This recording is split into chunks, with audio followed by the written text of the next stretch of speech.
ప్రస్తుతం మనతో పాటు ఉన్నారు డాక్టర్ నారాయణ డిగ్రీ కాలేజ్ నుంచి డాక్టర్ నారాయణ గారు. ఆయనే ఫౌండర్, చైర్మన్ కూడా. ఒక్కసారి ఆయనతో మాట్లాడదాం. నమస్తే అండి. నార్మల్ బీబీఏ కాలేజ్ కి డాక్టర్ నారాయణ గారి బీబీఏ కాలేజ్ కి ఏంటి డిఫరెన్స్? వేరే దగ్గర జాయిన్ అవ్వకుండా మీ దగ్గరే ఎందుకు జాయిన్ అవ్వాలి? ఎందుకు జాయిన్ అవ్వాలంటే బయట అమాంగ్ 4 వాల్స్ క్లాస్ రూమ్ లో కూర్చోబెట్టి తలుపులు వేసేసి ఏసీ పెట్టేసి మంచి సూపర్ ప్రొఫెసర్ సీనియర్స్ కూడా చెప్తున్నారు. అది థియరీని. ఇప్పుడు మన దగ్గర ఏం చేస్తున్నామంటే క్లాస్ రూమ్ లో కూర్చోబెట్టడం తక్కువ, ఇండస్ట్రీలో గడపడం ఎక్కువ. ఒక ఇండస్ట్రీలో డిపార్ట్మెంట్స్ ఏముంటాయి? HR department, marketing department, finance department, logistics department, export import departments ఉంటాయి ప్రతి కంపెనీలో. బీబీఏలో సబ్జెక్ట్స్ ఏముంటాయి?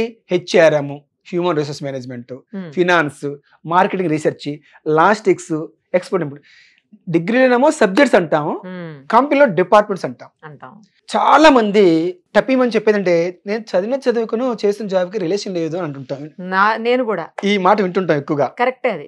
కానీ ఇక్కడ బీబీఏలో చదివిన చదువుకి చేయబోయే జాబ్ కి రిలేషన్ ఉంటుంది. Same subjects, same departments. కాకపోతే ఇక్కడ జరుగుతుందంటే ఆ డిపార్ట్మెంట్స్ కంపెనీలో ఎలాగా జరుగుతుందని ప్రాక్టికల్ ఎవరు చూపించట్లా. మనం ఏం చేస్తున్నామంటే ఈ బీబీఏ అనేది 3 years ప్రోగ్రామ్ ఆఫ్టర్ ఇంటర్మీడియట్. ఏ గ్రూప్ అయినా చదువుకోవచ్చు. ఒక్కొక్క సెమిస్టర్ 6 months ఉంటుంది. 3 to 6 సెమిస్టర్స్ ఉంటుంది. మన ఏంటంటే ఒక్కొక్క సెమిస్టర్ కి ఒక సెక్టర్ తీసుకెళ్తాం. For example first semester automobile industry తీసుకెళ్తాం. కార్లు, బైక్లు, స్కూటర్లు ఎలా తయారు. సూపర్. 9 to 5 అక్కడే ఉంటారు. అక్కడ అన్ని డిపార్ట్మెంట్స్ గమనిస్తారు. అక్కడ బిజినెస్ మెన్, ఆంటర్ప్రెన్యూర్ కలుస్తారు. ప్రాక్టికల్ అది వచ్చిందిగా కదా. సెకండ్ సెమిస్టర్ టెక్స్టైల్ ఇండస్ట్రీ తీసుకెళ్తాం. గుజరాత్, సూరత్, తమిళనాడు, కోయంబత్తూరు. థర్డ్ సరికి pharmaceutical industries, Uttarakhand, Dehradun, Hyderabad, Vizag hubs, ఇవి ఫార్మా హబ్స్. ఫోర్త్ సెమిస్టర్ లో ఫుడ్ ప్రాసెసింగ్ ఇండస్ట్రీస్, ఎక్కడెక్కడ నాగపూర్లో ఎక్కడెక్కడ ఫుడ్ ప్రాసెసింగ్ జరుగుతూ ఉన్నాయి. ఫిఫ్త్ సరికి బ్యావరేజ్ ఇండస్ట్రీస్. సిక్స్త్ సరికి FMCG, fast moving consumer goods. ఒక రిటైల్ సెక్టర్ లో సూపర్ మార్కెట్ ఎన్ని రకాలు వస్తున్నాయి అన్ని రకాల ఇండస్ట్రీస్ పరిచయం అవుతాయి మనకు. ఇంకా leather technology, tourism sector, IT sector, airlines. ప్రతి స్టేట్ మీద అవగాహన కల్పిస్తాం, తిరుగుతాం. అలా తిరగటం వల్ల స్టూడెంట్కి బిజినెస్ అంటే ఎలా చేయవచ్చో, ఎలా స్టార్ట్ చేసుకోవచ్చో, ఎలా నడిపించవచ్చో, ఎలా రన్ చేయవచ్చో తెలుస్తుంది. మరి ఇట్లా ప్రాక్టికల్ నాలెడ్జ్ కోసం మీరు ప్రాక్టికల్స్ కోసం బయటికి తీసుకుపోతున్నారు. ఫీజులు ఏమైనా ఎక్కువ ఛార్జ్ చేస్తారా? ఫీజు ఎక్కువ ఛార్జ్ చేసేది ఏముండదు. కాలేజ్ ఫీజు కాకుండా కాస్ట్ బయటికి వెళ్ళినప్పుడు మన తెలంగాణ వరకు అప్ టు 100 kilometers ఇంక్లూడింగ్ ఫీజులోని.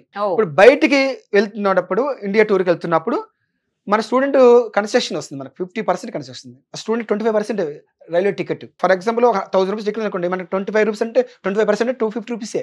మీకు ఒక గుడ్ న్యూస్ ఏంటంటే ఈ బీబీఏ కానీ, బీసీఏ కానీ, బీకామ్ కంప్యూటర్స్ కానీ ఏ డిగ్రీ కోర్స్ అయినా సరే మన దగ్గర ఎడ్యుకేషన్ లోన్ తీసుకుని చదువుకోవచ్చు.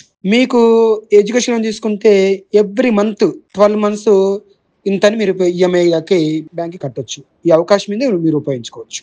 బిజినెస్ చేయడానికి చాలా మంది భయపడతారు. లాస్ అవుతుందేమో, మన నడిపించలేమేమో, మన వల్ల కాదేమో. ఏంటి నారాయణ సార్ నో తెలిసి బిజినెస్ చేయమని చెప్తారు, ఏంటి జాబ్ ఇప్పిస్తారా లేదా ముందు అని పేరెంట్స్ స్టూడెంట్స్ ముందు సహజంగా డౌట్ వస్తుంది. నేను అడుగుతా ఉన్నాను, బిజినెస్ ఎందుకు భయపడుతున్నారంటే ప్రాక్టికల్ నాలెడ్జ్ లేదు, బిజినెస్ తెలియట్లా, ఎట్లా చేయాలని తెలియట్లేదు, అందువలన భయపడుతున్నాడు. అదే ప్రాక్టికల్ నాలెడ్జ్ మనం ఇండస్ట్రియల్ ఎక్స్పోజర్ ఇప్పిస్తే ధైర్యం వచ్చింది. అంటే నాలెడ్జ్ వచ్చింది. కరెంట్ రాగానే అది తాడు పాము కాదు. ఎప్పుడు భయపడుతున్నాడు? నాలెడ్జ్ లేనప్పుడు.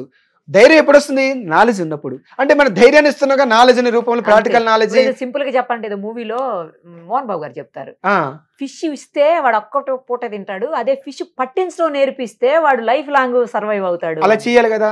అది ప్రాక్టికల్ నాలెడ్జ్ మనం అందించగలిగినప్పుడు స్టూడెంట్కి ఇలాంటి భయాలు ఉంటుంది. సరే జాబే చేద్దాం అనుకుందాం. జాబ్ జనరల్ జాబ్ చేయకూడదు నా ఉద్దేశం.